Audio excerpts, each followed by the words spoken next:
Hey, welcome to Creative Vitality Jam Sessions.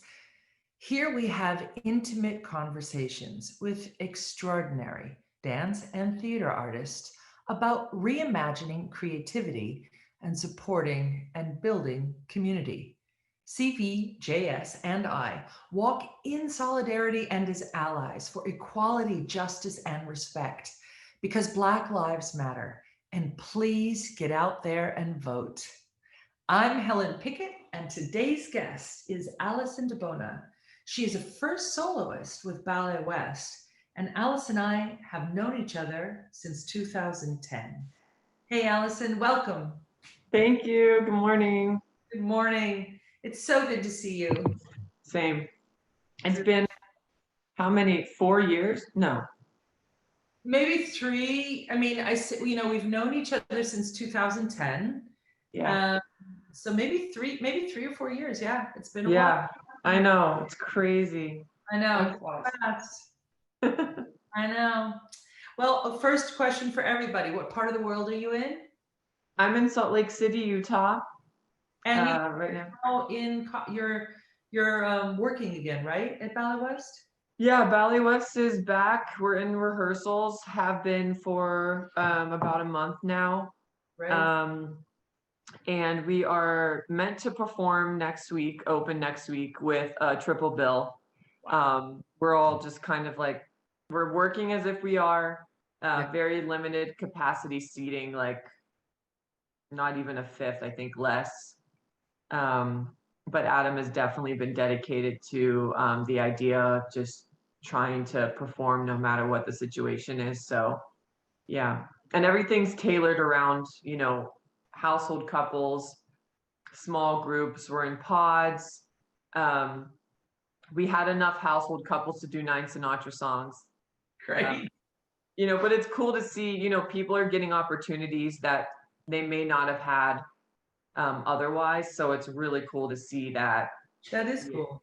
Yeah, so it's been awesome. So. Great. So Allison, I'd like to start actually with your own endeavor. We'll get to your career as a ballet dancer in a few questions, but I want to start with artÉmotion. First of all, I love the title. Thanks. As you know, it's like that kind of title is near and dear to my heart as far as how I work as a choreographer. Yeah. You're the owner and founder and artistic director of this endeavor.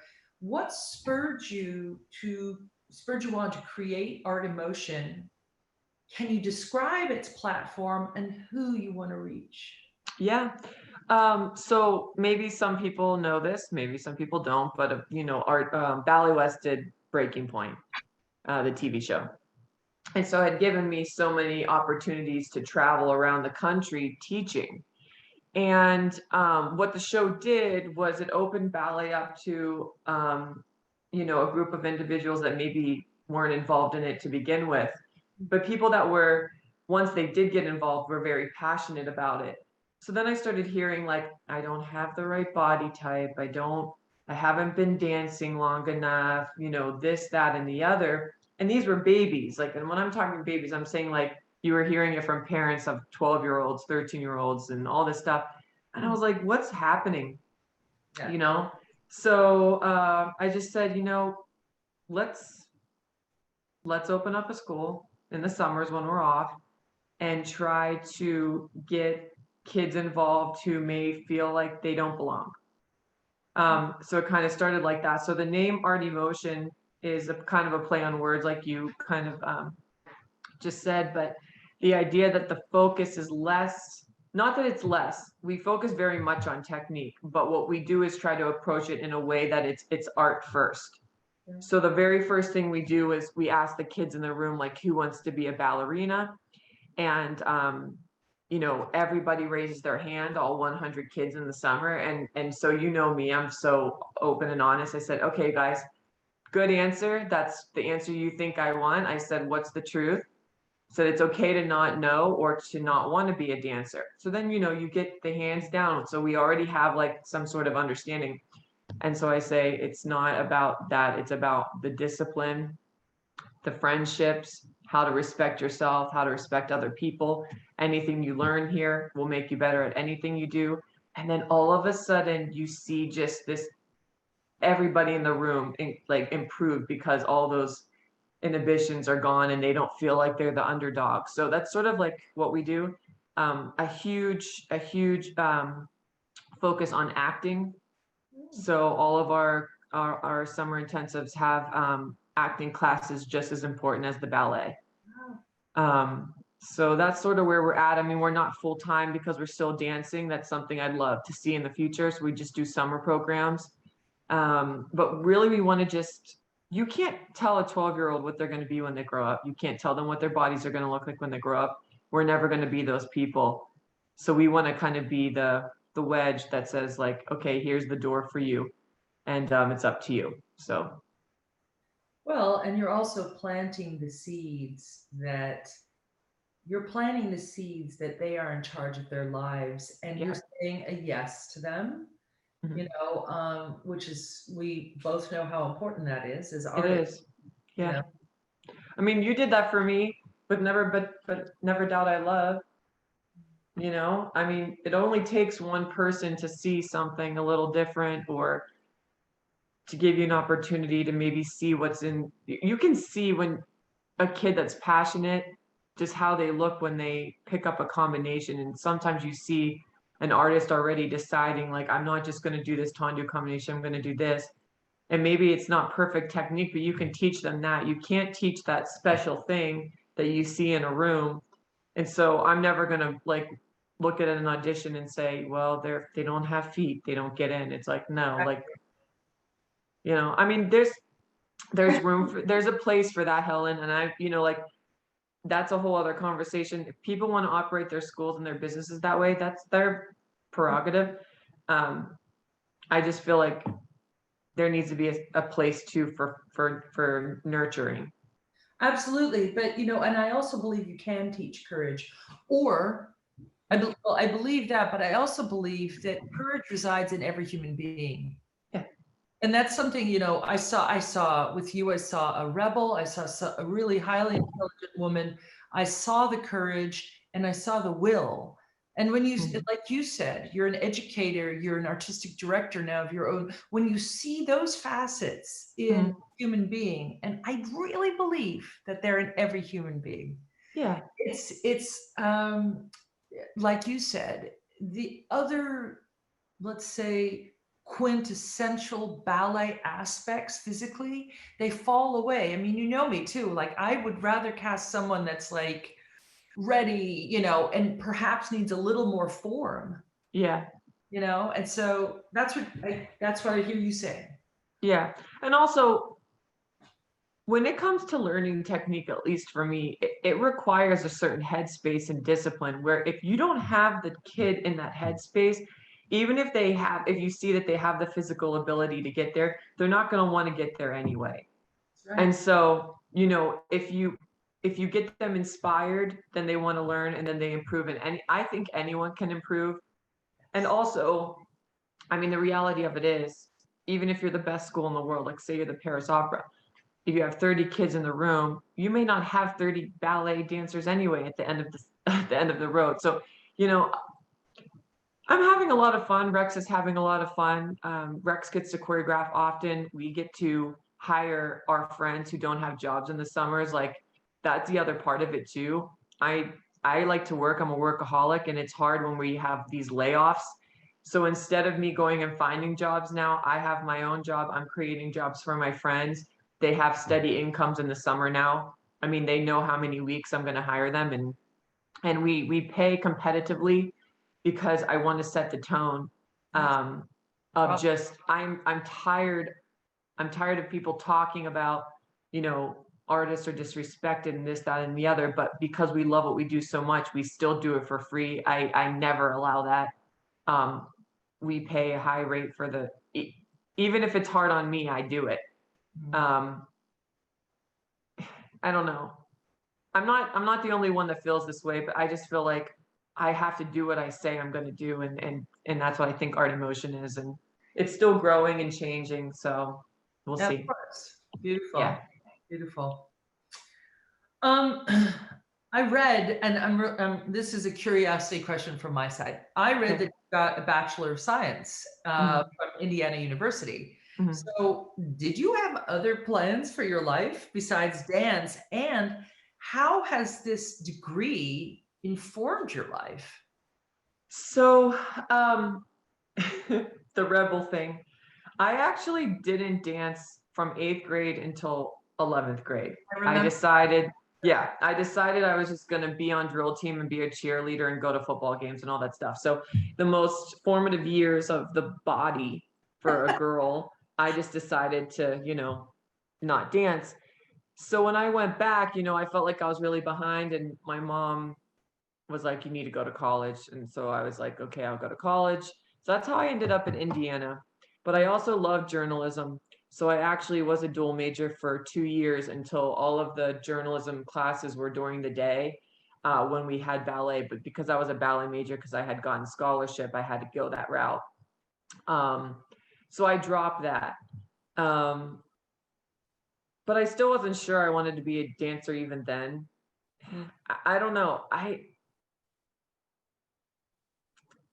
I'm just different, I guess. I love ballet, but I'm more obsessed with just like the performing aspect of what we do. And I feel like I would be happy on stage, like pretty much doing anything. Oh, come on. Sorry, Helen. Is this okay if he's sitting on my lap? Because Okay. we have Mike Wazowski. This is Ajax. He just woke up. Ajax, this is our first interview with their little being. Hi, Ajax. Say hi, Helen. Nice to meet you. Hi. So this is mom life too. Like nothing is what it is, and I mean he's probably gonna want to drink milk, but yeah. So I had a million plans, and I just kind of like let it go this way, and then I was actually taking class at Pittsburgh Ballet Theater over the summer before my senior year of college, and Bob Vickery was like, "What are you doing going to college?" And I was like, well, he's like, no, I want Terry to see you. So this was like in August. So they offered me like their trainee program, basically. So I finished my last year online and I spent a year at PBT. Oh, great. And then that's when I became like obsessed again with like just the ballet route. So that's sort of like the ebb and flow. But it's funny because I have this degree. Right now, I'm not like technically using it, but what I find is that maybe with parents that aren't so involved in the ballet world, when they do see that I have a degree, to them, that's very important. So it works out well for the school. And also I talk about this often, but I do think that what you learn at college is sort of how I am, where like you speak up for yourself. It gives you something different than just like being in ballet where you're kind of taught to be submissive, I guess, in a way. I know, sorry, Helen. I think it's good for just you kind of finding your own voice and giving you the courage that we talked about to kind of just like speak up for yourself. And so it's funny because when I came to Ballet West, like that was one of the things I remember being in a rehearsal and somebody said something and I just spoke up and everybody looked at me and I was like, what? Because I was an apprentice and it was a new girl. But then I realized years later, but that's why. I think it was like Maggie Tesh was like, I was cracking up because you were just like talking out loud anytime you wanted. And I'm still the same, I'm always the rebel rouser, I guess. Yeah, I also spoke up in my career and had He's out the tunnel. Yeah, I know, but you know what that means for most of the time. Like people think, we're the crazy people or the bitchs because we're just like, I'm like, what do you mean? We're just acting like you, like, I don't know. It's a really weird, but I have a really weird place.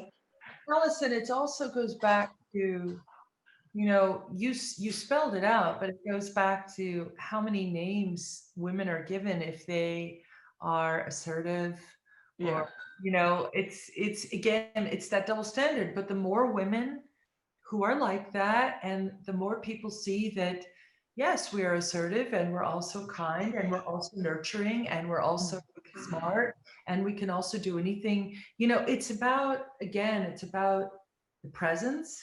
And that's really a lot about what these talk shows are about. Mm. It's the presence of women. It's the presence of underrepresented people, people of color in our ballet world, because the more presence there is, the more we will get used to seeing women leadership, people of color leadership, all creators, everything. So, you know, it is about exposure and it's about staying the course. So Yeah. go, Allison. That's all I have to say. Yeah. Yeah. I mean, we don't have anything to lose being ourselves, I guess. No, no, absolutely not. And we have Yeah. everything to lose by not. Yeah. Yeah. We've created two works together, and throughout your career, including your vast repertoire, and you've gotten to work with a lot of creators, which, you know, some ballet dancers have more of a rep life, and you've had both, which is amazing. And so the creators you've worked with, the vast repertoire, what do you think were the key turning points for you as an artist? I still always go back to Never Doubt I Love, and I also go back to one of the very first ballets that Niccolo Ponte did on the company, because I was also an apprentice then. And like those are two situations where, you know, I was given basically, you know, an opportunity to do the lead role, despite like maybe what other people in the room thought I was capable of. So I felt like, you know, sometimes when someone comes in from the outside and they don't know you at all, and it's kind of like a blank slate, it gives you an opportunity to kind of show who you are. For me, I just also liked working in those situations because it was like we were a part of the creation up here as well. And I think I like definitely gravitate towards those and, you know, environments. I have been lucky. This is my 14th season. I have been a part of a new creation since season 1, even when I was just an apprentice. So I feel like, you know, if I do have to stop and be like, wow, I've been really blessed, because not a lot of people have that opportunity. And I do think you grow the most in those opportunities. Like recreating a role that was made on somebody else, it's a fascinating process, but it never really feels like yours, even if you try to make it yours, because you're always compared to the other people that have done it. And so when it is just your part, you know, an originator, it does feel different. Yeah, so that for me, that's what I gravitate towards. I've never done a full length or anything like that. It's just, I guess maybe not my stars. I have no idea. I mean, I'm not in charge. I'm not my boss. That's something I'd love to be able to just tackle just mentally. You know what I mean? Because I'm kind of at that place now where I'm just like, kind of feeling like that, you know? Yeah. But yeah, I'm always happy to be in a room for a new creation and to meet people and how they work. And that's always really cool too, for me to see. So. Yeah, I really could see you as Elizabeth Proctor, you know, because I just did the Crucible for Scottish Ballet, and I really think that, especially like you said, where you are in your career, also just what you've experienced, and I really think that role, and because you love acting roles too, you know. Yeah, I do. I really think you could eat that up. I think you'd be amazing in that role. Thanks. Yeah, congrats on that. It's so cool to see, because I was following that whole, you know, journey of yours. Yeah, so it's just awesome. I don't know. Well, I mean, I don't have like a choreographing bone in my bone. Like I will sit there and watch ballet, like when Rex choreographs, and I love being the ballet mistress, but I could never just sit up there and dream of steps to go with a story. So like I'm just always fascinated by you guys. There's a lot of other dreaming. That's okay. Yeah. Yeah. People are like, but you have to try it. I'm like, no, I'm telling you. I don't need you. Yeah. You don't need to try. You're doing it so much else. Yeah. So what paths, you kind of just spoke to this, like you think that a full-length role would probably open up a new path for you. But what paths continue to open as you grow in your art form? And at this point in your career, what emerges as important? So you mentioned the full length, that's emerging as an important, perhaps, need that's coming up, you know, but what keeps you growing? You know, it's funny because I would say about, I don't know, like maybe 4 or 5 years ago, there was like a mental shift in my in just how I was. Like, I'm a really competitive person generally. Like, you know that about me. But I lost that for like about 4 or 5 years, where like I was going into work and I no longer cared about that. And I think that was a bad thing. Like, I don't know if I lost a lot of I don't know what's the word. I'm having mommy brain fog right now, but just like I said, I lost the word that I'm thinking, but I was maybe like I got really insecure. I think it was like after Breaking Pointe, like things changed in my head about who I was and how I worked. And so that was like a hard 4 years. It took me until after Ajax and coming back. I mean, I gained like 80 pounds. I did not feel like a ballerina. I was off for like an entire year, you know, like, and so I came back and I fought to get back, and it was really hard last season. But I found that I started getting competitive again. And so that was like a really cool thing. And so, you know, and I was emotional. Like, I think I did have some postpartum, but it was like a good shift back to who I used to be. So I feel that way right now. And it's really weird because, you know, I'm going to be 37 in a week. People are like, when are you going to retire and everything? And like, I could retire and I could go and take artÉmotion in a different direction. I could probably get a job teaching somewhere just based on my credentials. Then when it goes back to it, it's like, I'm still not done with the stage. Like, and even Rex or my brother will say that. It's like, I'm still not done dancing. So I know there's unfinished business that I may never get to do.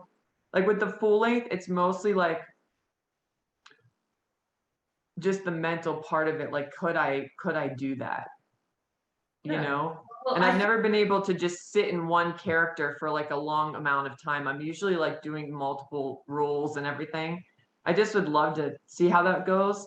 Also physically, after having a child, like if I wanted to go to the gym, Helen, you don't freaking go to the gym. Like, I can't even go to the bathroom. You know what I mean? Like, so it's hard to feel like I'm at that level that I should be at, you know, but people are just like, oh, but you got your body back. And it's like, yeah, okay, great. I may look that way, but I'm telling you how I feel, you know? So it's just a really weird, I think I'm in a transition place. I think so, but I think this might be, you know, I have a question actually about being a mom, and but I think it might be a good actually point to bring up the fact that you and your family had COVID summer. So I think that, so I'm hearing you, and I know we, you know, I know this, but I'm hearing like the transition you're in. I think it's, and you know, I want to hear from you about it, but I think, you know, it's greatly underestimated what this does to your morale and your thought process and the rethinking. Talk about a transition point, you know. So I don't know, maybe you can share a little bit about what that was like.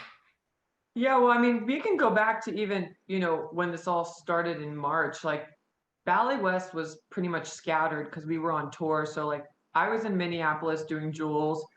I had brought Ajax. Rex was still in Salt Lake. He did the YGP gala. And, you know, we're like across the country from each other. I had gone back to Pittsburgh. He went to San Diego. We were supposed to meet up in San Diego. And all of a sudden, you know, we're in this chaotic situation. So we end up back in Salt Lake. We don't have a job. Now there's a pandemic. And so I hit the ground running with artÉmotion. Rex built me a sprung floor in the basement. We set it up, cameras, everything. And I was doing like 7, 8 hours a day of private lessons teaching ballet. So it was like, I hit, as soon as I found out I didn't have a job like at Ballet West, I was like, well, what are we going to do? We have a baby. You know, like, I'm not living off of, you know, this only unemployment thing. And so we went that route. We went crazy. We didn't leave our house. Like, got our groceries delivered, wiped down everything with alcohol. Like in our garage, we would sit there after, you know, we were the crazy ones. So then Ballet West, we had to cancel. We had a summer intensive for adults planned for a week. We canceled that. We went virtual. We had 3 weeks in Cleveland planned. We canceled that. We went virtual. So we had 100 adults, 100 kids, like all online. It was exhausting. It was so much harder than in person. But then we do a choreographic workshop with Ballet West. So the top 45, not top, I'd say the kids that Adam is looking at for traineeships already coming into the summer. They come to Rex and I, 45, 3 new works, 3 choreographers, they perform. Adam usually chooses from that group who's going to be a trainee.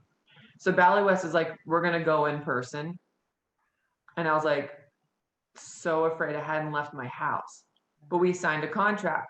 So that was the first time Rex and I went out, and it was in the studio. And I remember walking in the studio being like, is this safe? Like, what am I going to do? And it was amazing. I had gained so much confidence, like what Ballet West had in terms of protocols and with the city. We felt very safe. We operated for 2 weeks. So then we started going out, meaning to the grocery store, Costco. Like, we didn't go out to eat, nothing like that. We get COVID in September. And we drove to California in August. We got an Airbnb, and we just to get out of Salt Lake City, because you guys know, like, being here in one place was hard. But we're like, we're not flying, we're gonna drive, we're gonna keep to ourselves. We did that. But in September we get COVID. And we were just in bed for 15 days, and I ended up in the hospital. But it was just crazy because I was the one during like all of the pandemic time that was like, mentally, I felt like I could handle it because I had already had a child. I felt like I was already like locked away for a year. And I was like, this is no different than what, honestly. And plus, like, I was with my baby longer than I was expecting to be. But we just hit the ground running. But the COVID thing pretty much like stopped us dead in our tracks. So it's been hard, like going back to work 7, 8 hours a day for us physically and mentally. Because right after we got cleared to go back to work, I feel like we probably could have taken another week or so before we ended up in rehearsals. But our bodies are just slow. Because we were like taking class, jumping, feeling normal right before we got sick. But I mean, I have problems like doing Grand Allegro. Rex doesn't feel like himself. Mentally, we don't really feel like ourselves. But they told us it would probably take 6 to 8 weeks to feel normal again. Well, I wish you the very best. I really do. I hope that's really the case. And yeah, I mean, I was, telling you earlier, but it's just the fact I want people to understand that, like, when I went into the hospital because I lost my oxygen. I went down to like 82. And I never even had like bronchitis in my life, so I had no idea what that was about. Yeah. But when you go into the hospital and these doctors have been working with COVID for months, and they look at you and you ask them like, what's happening? Well, your lungs are swelling. Well, can I get a steroid? No. Well, what can I take? You could take Tylenol. Definitely don't take ibuprofen. Why? They can't tell you. Then I hear like, well, there is a drug, a trial drug, but you don't qualify. And you're like, what do you mean I don't qualify? And I was looking at them and I was thinking, okay, I'm 36. They were probably sure, based on where I was at when I went into the hospital, that I was going to recover. Obviously, they kind of felt that way because when I would have help with the oxygen, my oxygen levels would rise. I think they look for people that when they even have oxygen, that those oxygen levels stay low. Okay.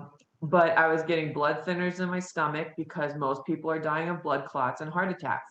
And this is what people don't know. And I walked in, I was like, what do you mean I might have a blood clot? They're like, you're going to get a CT scan. Looks like you might have a blood clot in your lung. And I'm like, well, how should I sit?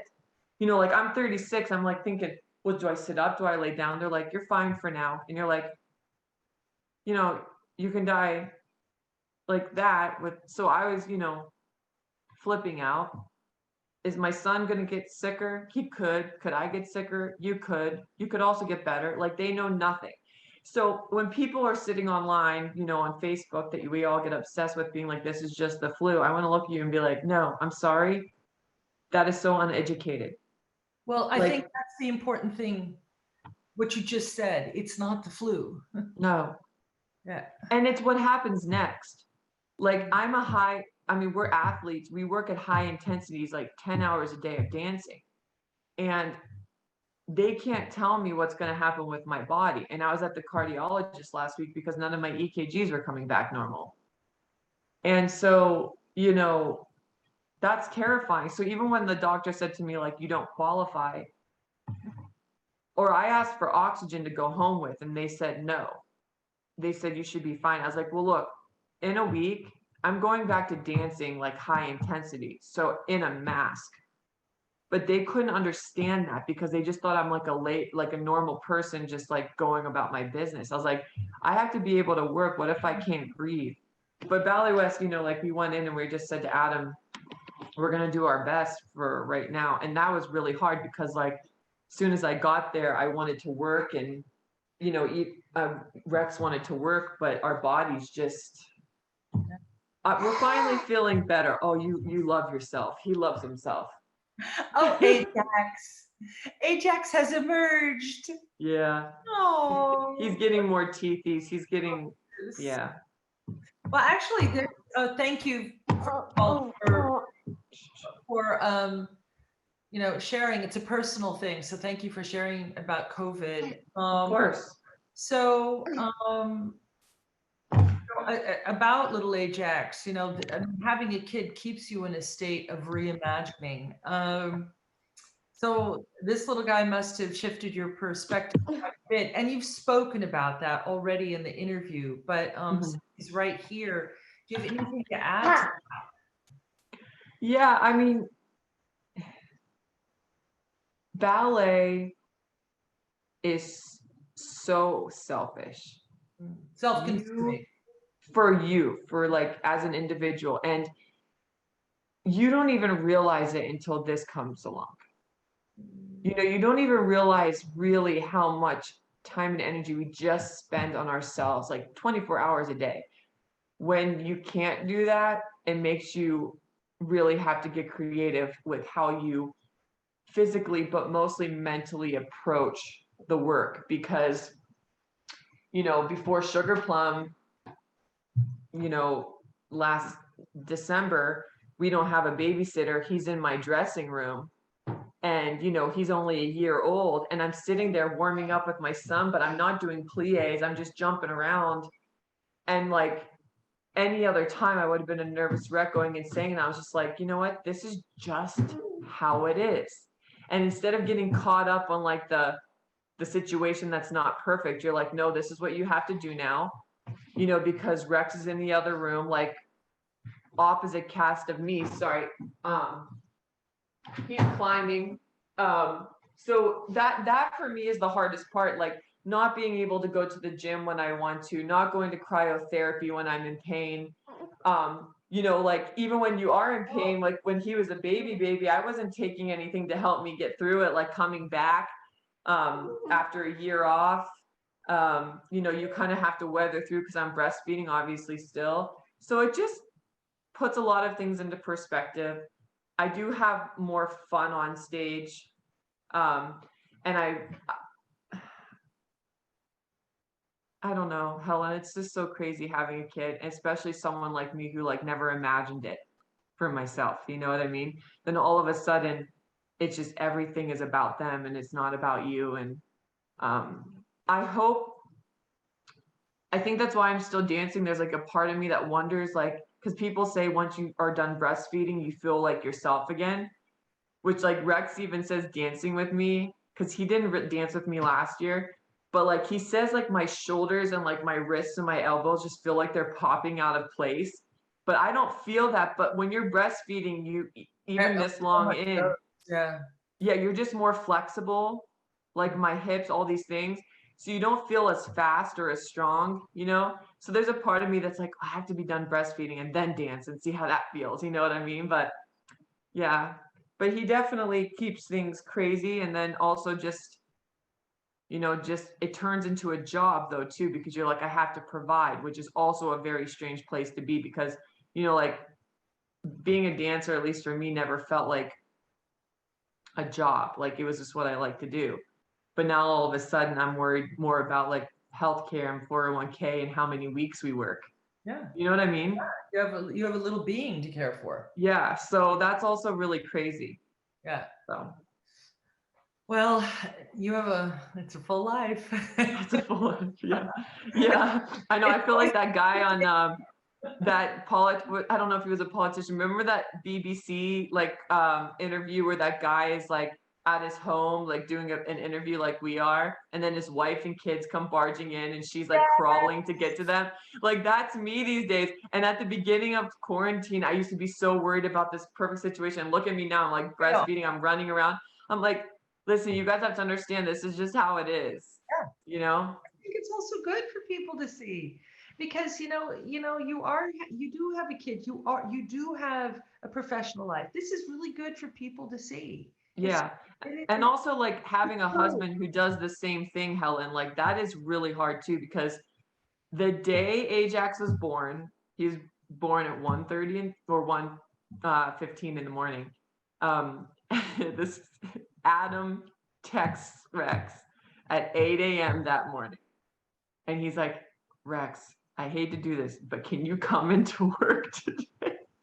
Because we were to do on Yagen in February and they wanted to see him, just like see him in the flesh. And Rex is like, Adam, I haven't slept in 2 days. And Adam's like, please, can you just, so Rex takes a shower, goes into work, is seen. And then the next week he hadn't danced at all. The company had gone to Kennedy Center and Rex didn't go because I was due that week. He was late 2 weeks. But then he's on stage doing Sugar Plum Fairy and all the stuff for Nutcracker 7 days later. And he tells you he can't remember. But then he got through Swan Lake and on Yagen. And I felt like it was like the best he'd ever danced. Like on Yagen was just incredible. But I felt like it changed him too, because he just went to work and danced. And it was like he couldn't think about all the other stuff that drives you crazy. Yeah. So it was awesome to see that too. Yeah. Yeah, I've heard that before from people, from dancers who have a kid and then go back. Like things get really relative. Yeah, yeah. So during all this, do you have a daily insight or inspiration that you can share about life right now or living a creative life? I guess that part of me really hasn't. Ajax, please don't, baby. Really hasn't changed. It's just that I pretty much go on a whim, Helen. I feel like I'm just okay with how I'm feeling in that day. And it is what it is. And I've just kind of just in that headspace where I'm just like going with the flow. And, you know, like in ballet, a lot of the times you kind of have to like hide how you're actually feeling. I see that with a lot of people, like they either get frustrated or upset or whatever. And I'm just like, it is what it is. Let's move on from it the next day. Like, even if I'm having a terrible day, it is what it is. And that's sort of like how you kind of have to live, especially with a kid, and just helping them understand like emotions and how you deal with it. And just trying to be that example where you just deal with something and you move on. So I would say every day, it's mostly about that, just kind of living in the moment, being okay with it, whether it's good or bad, figuring it out, moving on from it. Or if you don't move on from it and you get caught up on it, that's also normal and okay too. And then you figure that out kind of thing. And I bring that into ballet and just trying to figure out which Allison there is, like post-baby or pre-baby, because it's a definite big shift and it's hard mentally. I think for a lot of women, that's not talked about very often. Especially if they have careers, like you do feel like you lose a huge part of who you thought you were. So I'm still navigating that 2 years later. Yeah, so that's just where we're at right here. And you know. I have one last important question for you, but it's so enlightening to hear this honesty from you and to hear where you're at, because we've definitely, I've never had an interview like this, and it's so important for perhaps women that are thinking of having a child. It's just, I'm so respectful of your honesty during this interview. Thank you so much. But we still have one more question. Yeah. In supporting and building a more equitable dance community, what do you believe needs to be shifted or changed, or shifted and changed? There's a lot. I know. There's a lot. So one of the things artÉmotion has always been dedicated to, and you can see that in who we hire, is understanding that children need to see something or somebody they relate to in the front of the room at a young age. Because even if they don't talk about it, they're yearning for that. And that's just human nature. So what we've always tried to do was have a really, you know, a diverse group of people around us. So I think, like, starting at the top, even like for ballet companies, like the board of directors, that needs to be something that is talked about.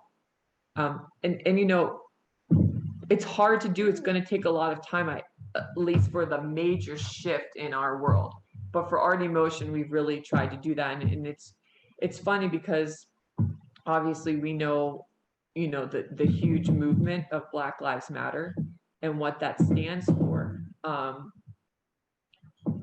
But there are companies, there are very small companies, and now the larger ones, I think, are going to catch up to the ideology of it all, but who have been trying to operate equitably and fairly.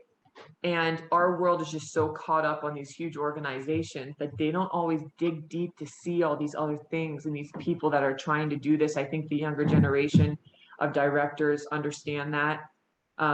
So for me, I do think it starts with the front of the room and who's in charge of, like, you know, making decisions. I also think it has to do a lot with who's in the room and the dancers, and to know that, like, we've all made mistakes and need to do better, including myself. But I think it's going to take time, but I don't think it shouldn't be a hard or difficult shift to make. Does that make sense? It shouldn't be, but it seems that it has been throughout. Well, I don't think it was questioned. I don't think it was questioned. You know what? Here's what I think I hear you saying, and I said this with Teresa Ruth Howard on the interview. This amazing woman. The fact is that people make change how fast or slow they need to make change. And what I hear you saying is, when you say it doesn't have to be as hard as it seems to be, I think that we can make the change faster, because I don't think we have to mull anything over anymore. Let's just have equal seats at the table. Let's just have 50% men and women. Let's have, like, equity in that table. That there is representation. There's the face of America. Yeah. You know, well, and I think, you know, that it's not, we don't have to mull it over anymore. We can make changes.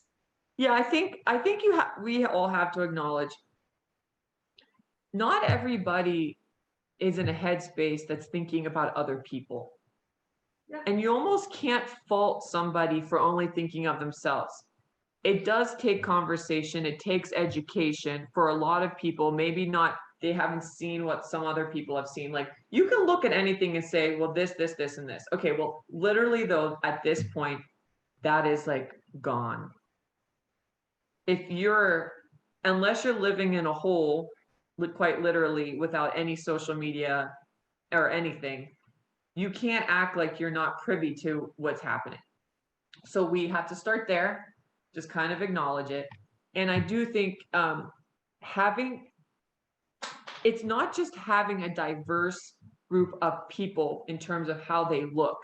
I'm talking about how people think too, because it's what I do see oftentimes is people like to surround themselves with like-minded individuals. Oh, yeah. Yes. And Yes. that's a problem, because you have to be able to be challenged by the people around you at all times and also be okay with that. Like for me with artÉmotion, I have, you know, my staff or people that I want that are like my major core people always with us, and they have an equal voice in the decisions made for artÉmotion, like quite truthfully, you know? And that to me is important. And I think that's also a change. You have to be able to take somebody challenging how you think about something and being like, okay, you're right, you're wrong. Even if I think you're wrong, I'm actually going to go with this. This is interesting. This isn't how I feel. Um, and that's important. So for me, that's where I think the change and shift is going to happen. It has to go in so many directions. Like I've never, like being a woman, like that's the only thing I can relate to in the conversation. Like I'm a woman. I never really felt like I had a disadvantage until recently, until I stopped and I actually thought about the little things that were said to me. Or like, you know, like, well, be more like Allison, like she'll talk up, she'll say whatever she wants. And I'm like, and that's what I'm saying. It's like, at first it just kind of rolled off my back, but now I'm starting to pay attention. I'm like, you know what, that actually pisses me off. And, you know, like, so yeah, I think everybody has to find who they are in the conversation and then plow forward with it. Yeah. And like you said, example in education. Yeah. Example in education. Yeah. Allison, you are a force. I've known this since I first met you. I have such huge respect. Thank you for all of this honesty. It's been a wonderful, wonderful interview. And you do, I know you have a website for artÉmotion. Can you just say that for people so they can look into it? Yeah, it's a long one. It's artÉmotions summerintensive.com. But you guys, just if you follow me on any social media, Ali DeBona, that's easier, Allison DeBona, everything's linked. We're gonna, you know, we're planning our adult and our student summer intensives already for next summer, virtual or in person. We're just kind of going with the flow. Good. And we do privates and stuff. Find out about Allison by going to Ballet West, and you can find out about her professional dance career as well. So yeah, everything's out there. So yeah. So in addition, in the description box below this interview, you'll find a short bio from Allison, so you can start there. And we have exciting guests we have exciting guests every week. Our next guest will be Edward Liang, the artistic director of Ballet Met. And now, thank you. So once again, thank you so much, Allison, and thank you to this dance world, which has supported and upheld a beautiful community, which I feel is now entering an even more beautiful phase with more inclusion and more love and more care. So thank you to my dance community. Thank you, Gracie. Every time we do one of these interviews, thanks to you. Everybody, keep reimagining your creativity. We can do so much more. There's so much inspiration out there. Ali, thank you so much. Thank you. Good to see you. You too. Bye.